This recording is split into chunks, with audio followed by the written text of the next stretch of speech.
مخلصا شهر است تماشا کردن. دو سلام جواب بدید.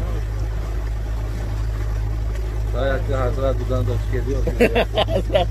اکای حاجی اسمت الله تماشا کردن. حاجی سعدالله چلیابی تماشا دارم. دو سلام شو بگو تماشا. سلام علیکم. اکای مساعده تماشا دارم. خداوند حفظ کنه و الله برای برکت بده. شما هم دعا کنید که ما با تنج سلامت بودیم. ای بحر حاجی بحران و حاجی دوران هم تماشا کردن. ایشون اسلام دین قزاقستان. سلام علیکم و رحمت الله. اکامی ایدون بی خوری که جو میره دیگه نمیشه احواله.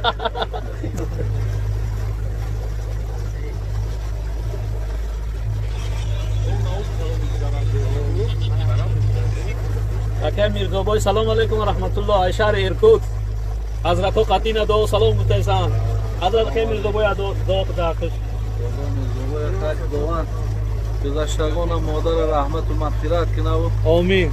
خداوند هر جو باشی صحت و سلامت نگهبان. سلامت باشی حضرت جان. سلامت.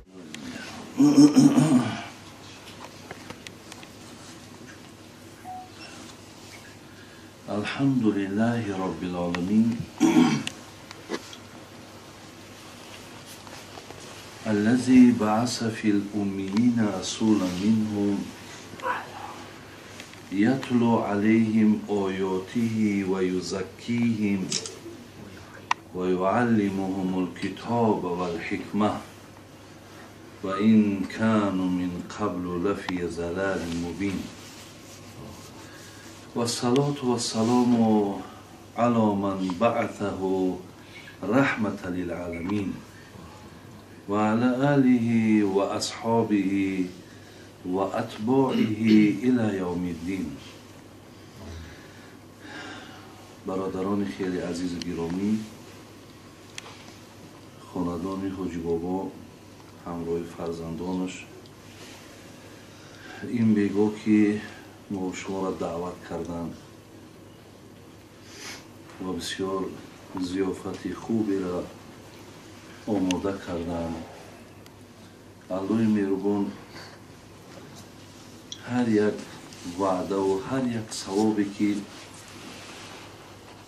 در این آمادگی اهل این خاندان وعده کرده است، خدای مهربان در نامه اعمالشون نویسنده گردانه. گذشتگانشون خدای مهربان رحمت و مغفرت، دوام عمر حاجی بابا را همراه کمپیرشون باز هم نیک و خیر و فرزندکاشون خدا از جمعی آفت و بلاها نگهدان باشد و قدوم همه شما در دوستای عزیز برادرای خیلی گرامی خدای مهربان دعا میکنیم که اجر و پاداش نویسد و باز هم اخلاصاتون و محبتاتون به دین خدا زیاد گرداند و هر لغزش و خطاهایی که کردین خداوند با فضل کرمش مغفرت گرداند. برادران خیلی عزیز و گرامی، الله را بسیار بسیار سپاسگزاری میکنیم و بسیار تشکر میکنیم و باید که برادران همیشه شکرگزاری همون رو بکنیم، زیرا که خدای مهربان گفت است اگر در هر یک نعمتی که من به شما دادم اگر شما شکرگزاریش نکنین من اون نعمت شما میگیرم. از این لحاظ من این نشست میبینم، این جمع میبینم، خدا برکت یا این قاری های ما را وقتی که برای ما و شما با بهترین لحن وقتی میخوانند مصرع ها را اینجا میبینم برادرها وقتی برای ما و شما موعظه میکنند این جای شکرگزاریه. این جای شکرگزاریه. برادر عزیز که گفتی برادر ما و دادر ما قاری ابراهیم که زمان شود که اگر در بین ما یک آدمی که وقتی بگیمش بیا یک کلمه پدری مرا یا مادری مرا بگه وقتی نیابیم این خیلی برادر عزیز مصیبتی کلانه. این خیلی و خیلی جای دقت جای غمه. الله را سپاسگزاری کن در کار و دعا کن در کار که خدای مهربان برای ما همین نشست‌های زیبایی که داریم و یکدیگر نصیحت میکنیم، یکدیگر مصلحت میتیم، خداوند در همین جامعه ما برقرار و بردوام نگهش دارد. من یک سخن حضرت علی را برادران عزیز و گرامی میخواستم برای شما معنا کنم.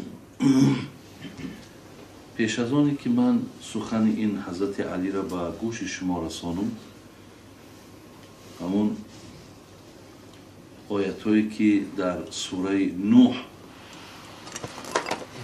آمده بود که حضرت نوح به طرف پروردگار مناجات کرد. چی مناجات کرد؟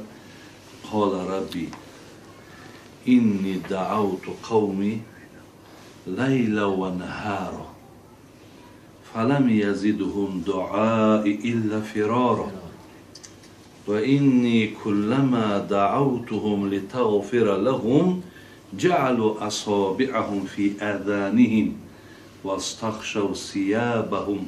صدق الله العظیم.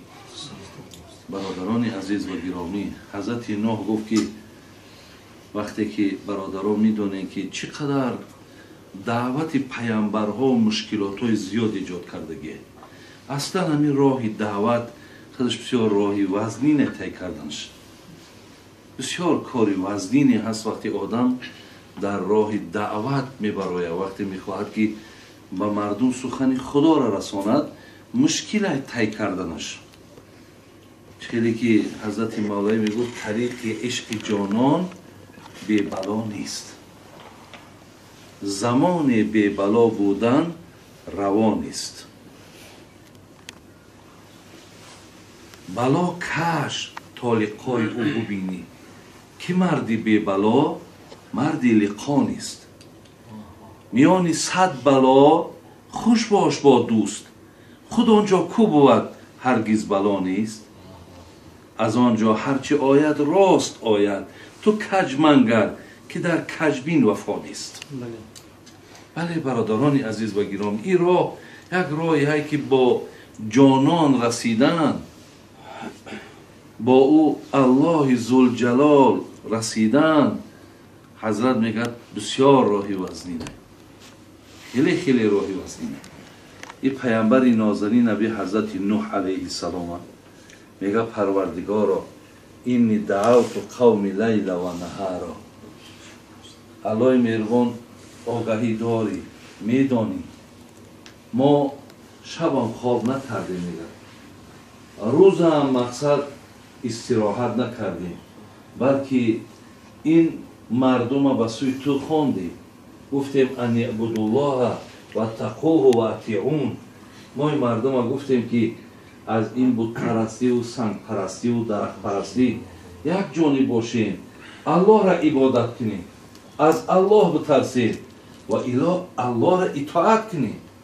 ما همچنان گفتیم پروردگارا، لیکن در عوض این از این مردم ما چی برداشت کردیم؟ ولی خدا شما را برکت یا ما وقتی راست میشیم، شما ذره از طرف شما مقصد یگان، نه به اهمیتی، نه خواب، نه مقصد یگان کار دیگر، بلکه گوشای شما روانه گوش بکنین. قوم حضرت نوح میگه این خیلی نبود. گفت و اینی کلما دعوتهم لتغفر لهم جعلوا اصابعهم فی آذانهم. من هر گاهی که این مردم هم میگم که آخه ما الله داریم، ما آفریدگاری داریم، و ما مثال رزاق داریم و عبادت که این مردم انگشتاشون در گوشهاشون میدازن تا صدای مرا نشنوند. واستغشوا ثیابهم، حتی همین جامعه هاشون در روشون میکشن که روی مرا نبینم. اگر همین خیل ناسپاسی در برابر نفر انجام بگیره، آیا اون ناراحت نمیشه؟ بین شکایت داره، مناجات داره، خدایا همین خیل احوال به سر من. حتی در تفسیر همین آیت ها نگاه کردم، میگه وقتی اونش که دیگه قوتی санг задани ҳазрати нӯҳро надоштай, мега бачаакша дастша мегирифтай меовардай. Мегуфтай бача ман мебирам мераму, лекин ҳами одам ҳар гоҳе ки чизе гуфт ина санг мегирив мезаниш. лекин бародарони азиз ва гиромӣ, ҳақиқатан роҳрои душвор, роҳрои мушкил, вале ҳар коре ки мушкил бошад, хака бо подошам бузургай охи. ва я савобшам бузургай охи. бисёр подоши баланде дорад. вақте ки худои меҳрубон бигӯяд валтакун минкум умматун ядъуна илал хайр ва яъмуруна билмаъруф ва янҳавна анил мункар ва улаика ҳумул муфлиҳун. вақте худо бигӯяд ки доиҳора, даъватгарора мо аҳли наҷот гардонидем, инҳо мақсад ҳеҷ мушкилотҳои ухравиро намечашанд, хай алҳамдулилло мегӯй худои меҳрубона шукр, ин дунёшу қадар умри нест, инаш умриш кӯтоҳтаракай, дар пеш иншоалло аз пеши парвардигорам подошои бузург мегирам. барои ҳамин аллоро мо сипосгузорӣ мекунем бародарои азиз ки ҳамон ҳазрати нӯҳ бо ҳамон қадар даъвати кардагиш тасаввур кунем ки мисол қуръон алфа санатин илла хамсина оман мега. бинед алфа санатин илла хамсина оман, яъне мегӯяд ки 1050 сол ҳазрати нӯҳ умр дид. тасаввур кунед, агар ҳазрат мисол дар 40 солагиш паямбар шида бошад, 950 соли дига мегӯяд даъват кардагӣ. дар ҳамин 950 сол бародаро илла хамсина оман, яъне мегӯяд ки 1050 сол ҳазрати нӯҳ умр дид. тасаввур кунед, агар ҳазрат мисол дар 40 солагиш паямбар шида бошад, 950 соли дига мегӯяд даъват кардагӣ. дар ҳамин 950 сол бародаро мегӯянд ҷамъ 12 одам имон оварда. мегӯяд 12 одам мегӯяд имон оварда будааст. сари 80 сол бин як нафар одам ва паямбари гиромимон дар давоми 23 сол алҳамдулилло вақте мегӯяд дунёро падруд мегуфт 120 000 нафар бо ӯ паноҳ бо худо мекард дар давоми 23 сол. ва имрӯз алҳамдулилло бин ки рӯи оламда дар тамоми рӯи дунё мусалмон зиндагӣ дорад. мо аллоро сипосгузорӣ мекунем ва дуо мекунем. доимо дуомон ҳамин аст ки худованд рӯз ба рӯз адади мусалмони моро дар рӯи олам зиёд кунад. худованд ва ҳар мушкилотҳое ки имрӯз ҳаст, худои меҳрубон мушкилотҳоро аз болои саршон дур гардонад. бародари азиз, сухани ҳазрати алиро хостум ба гӯши шумо расонум. ҳазрати алиро шумо медонед ки дастпарвари хонадони паямбармон буд. ира аз хурди паямбармон худаш ба воя расондагӣ, худаш калом кардагӣ. ва донем бародаро ки вақте мегӯянд ки аз одамони калонсол аввалин одами имон овардагӣ мега абубакри сиддиқ буд, вале аз зумраи бачакҳои хурд ҳазрати алӣ буд ки имони ба паямбар овард. ва ҳазрати алӣ бародарои азиз бо хусусиятҳои хоси худша дошт. агарчи абубакри сиддиқ, умари форуқ, усмони зиннурайн ҳар кадоми ба худаш агар як хусусияти хоси худша доранд, ҳазрати алиам аз зумраи ҳамонҳо ки инам ҳазрат домоди паямбар буд. домоди паямбари нозанин мо буд. ҳатто дар ҷомеъи тирмизӣ дидам, ҳадисе раво хӯрдум дар боби фазилати ҳазрати алӣ. мегӯяд ки ҳазрати алиро дӯст медорад нафарҳое ки муъминанд ва бад мебинанд нафарҳое ки мунофиқанд. паямбар гуфтааст касе алиро бад дид, донед ки вай мунофиқай. کسی علی را دوست داشت دانین که وی مؤمن است و این همون نفری هست که در بگیم نبرد خیبر حضرت اعلام کرد که فردا لیوای بگیم فتوحات در دست کسی میتون که او الله را دوست میداره و الله او را دوست میداره. همه اصحاب میگه شب خواب نکردن. از آن جمله میگه عمر فاروق هم میاره قولشا میگه که تا روز من میگه در هیچ چیز میگه این قدر دعا نکرده بودم ای کاش من باشم که نفری که مثال همون گویم که بیرق در دست او داده میشود که او الله را دوست میداره. اینش عجیب نیست، عجیبش اینه که الله او را دوست میداره. میگه سحر وقتی که حضرت بین مردم نبرون گفت برادرتون علی در کجای؟ گفتن علی بیمار چشم درده. میگه حضرت با پیش آمدید که چشمش درد میکنه، آبی دهنش گرفت میگه در چشم حضرت علی مالیدو. میگه همو لیوا را در دستش داد. گفت که علی گفت مقصد فتح خیبر، قلعه خیبر این به دست تای گفت تا داخلی مقصد همو قلعه را در آمده نگفت. مقصد هر کدامش که اگر شمشیر میکشه نابودش کرد.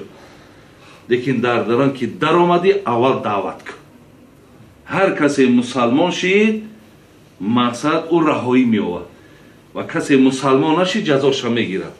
همونجا گفت که حدیثی را که لا یهدی الله بک رجلا واحد خیر لک من حمر النعم.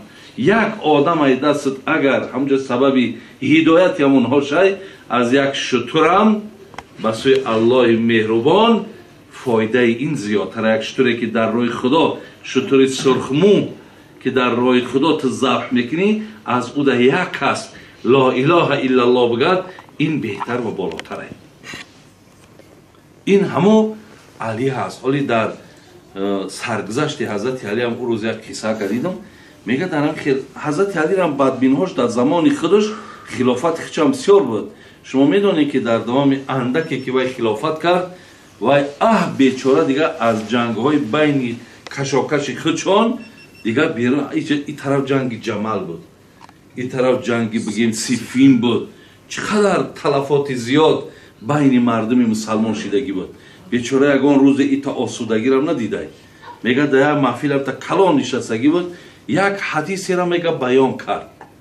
یک نفر میگه از امو قسم پایان گفت ما قطعی پیامبر بودیم این سخنی را تو میگوی دروغ میگوی. گفت ما نشنیدیم این سخنه. میگه او از نفرهایی بود که بسیار به علی عداوت داشت. میگه حضرت علی از اینجا دیگر خیلی آدم یک تا زمان حضرت در پهلوی پیامبر نازنین آیا علی چیز رو شما دروغ میگه؟ میگه گفت که این دروغ نیست برادر عزیز، من با رسول الله بودم. گفت من این سخن از رسول الله شنیدم. گفت ما هم با رسول الله بودیم ما نشنیدیم. گفت دعا میکنم. گفت دعا کن. گفت من دعا میکنم که اگر همین سخن من دروغ باشد خدای همین بینایی من را بگیره و اگر تو تهمت کنی بر من خداوند بینایی تو را بگیره. گفت دعا کن. دعا کرد حضرت. خدای گفت اگر همین چیز من در حق پیامبر تهمت کنم خدای بینایی من از بین ببر، لیکن اگر همین انسان مرا تهمت کرده باشه خدای بینایی شو بگی. صاحب تاریخ میگه تا آخری محفل همو آدم ایجاش نابینا خیس میگه. تا آخری محفل میگه همو آدم بینایی شاید است داد میگه. البته هوا مستجاب دعوا هم بودن آخری. این نفرهای بودن ای از 10 یاری بهشتی بودن آخری. اینها را در حیات حضرت بود. شما در جنتی. حضرت چی میگه؟ بسیار سخندان بودن، بسیار کلمه. من اول یک کتاب دارم خاص برادران عزیز و گرامی، همه سخنهای گویم حضرت علی است. بسیار سخنهای زیبا و با حکمت جمع کردگی است. باز پیش این سخنم یک سخنش به یادم آمد. گفت که کن عند الناس خیر الناس. وکن عند النفس شر الناس وکن عند الناس رجول من الناس.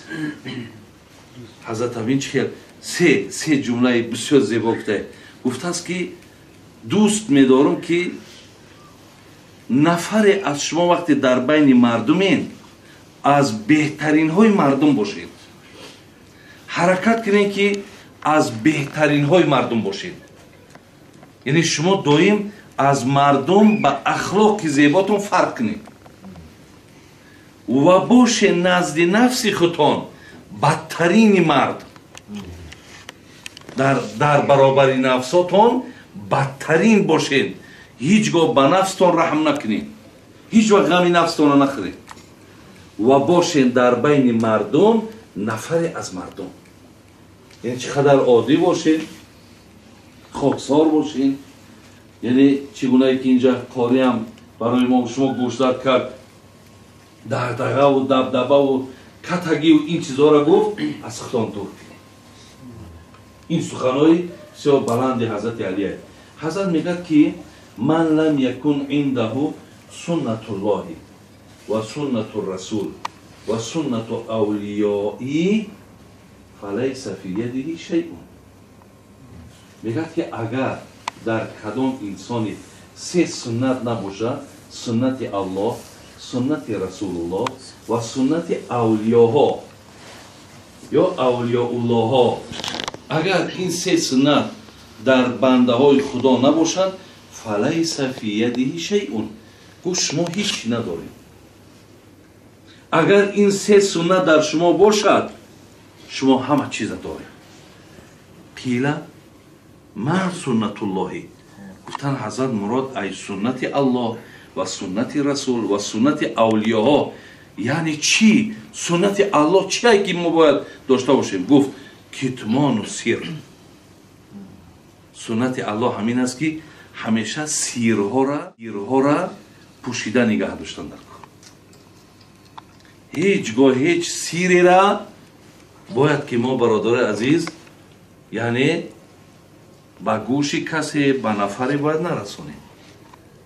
هر یک نفر با خودش یک سیر، یک چیزی مخفی داره. همون چیزی مخفی باید آشکار نشود. یک مثال میارم در همین باب. خود همین باب در همین ریاض سالینی که از نام گرفتیم، باب کتمان و سیر گفتگی یک باب داره. در همون جا میگه حضرت عمر وقتی دخترش حفصه وقتی که بیوه شد، میگه یک سنت همین بود که مردم دخترش گپ میزد، میگو بچهای همین دختره که ما قدرت شدگی این سنت های که یکم بچه‌های با توفیق که خداشناس دارین همین دخترک ما بگیرم نکاح کده بتونش.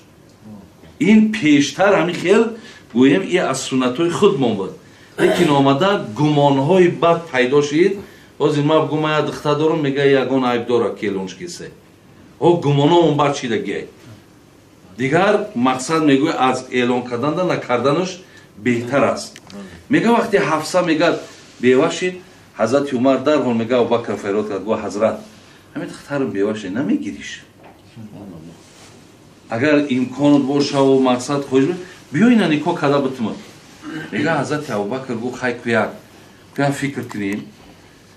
میگه حضرت عمر سخت غضبناک شد، گفت چیه چرا یو رد میکنن؟ میگه حضرت عثمان گفت عثمان دختر دارم حفصه نمیگیریش؟ گفت حضرت یک کم ترک اندیشه کنیم. میگه از بین 3 روز گذشت که رسول اکرم صلی الله علیه و سلم خواستگاری اومدن. حفصه در دختر حضرت عمر در خواستگاری اومدن. در حال حضرت گرو نکاح کرد، حضرت رسول الله حفصه دختر حضرت عمر در نکاحش در آورد. بعد رسول الله نکاح کردن، ابوبکر صدیق و عثمان حضرت عمر را فریاد کردند، گفت همون روزی که ما گفتیم که ببینیم، ما حس کردیم که تو بسیار غضبناک شدی، لیکن چند روز پیشتر پیامبر در گرد حفصه گپ میزد، ما نخواستیم که همین سیر آشکار شود. در پیش ما گفته بود که همین حفصه را از حفصه پرسید ما برای نخواستیم که همین سیر کشاده شود. امروز که حضرت نکاح کرد گرفت، این ما برای تو میگیم که حضرت پیشتر هم در برای دخترت گپ میزد. یکی از سنت ها برادرها نگه داشتنی سیر. یعنی هیچ همه چیز مخفی را باید نگاه بداریم برادران. دویم گفت سنت رسول. گفتن سنت رسول چی است؟ گفت المدارات بین الناس. ببینین یعنی همیشه با مردم معامله کردن، با مردم مناسبت خوب کردن یکی از سنت های رسول الله است. یعنی هیچگاه باید از مردم خودت جدا نگیری، یا هیچگاه مقصد با مردم معامله درشت زیشت نکنی، زیرا حبیب خدا این کردار را نداشتن. با همه معامله میکردن، حتی به نفرهایی که قبول از دین هم نداشتن اونها قطعا معامله میکرد.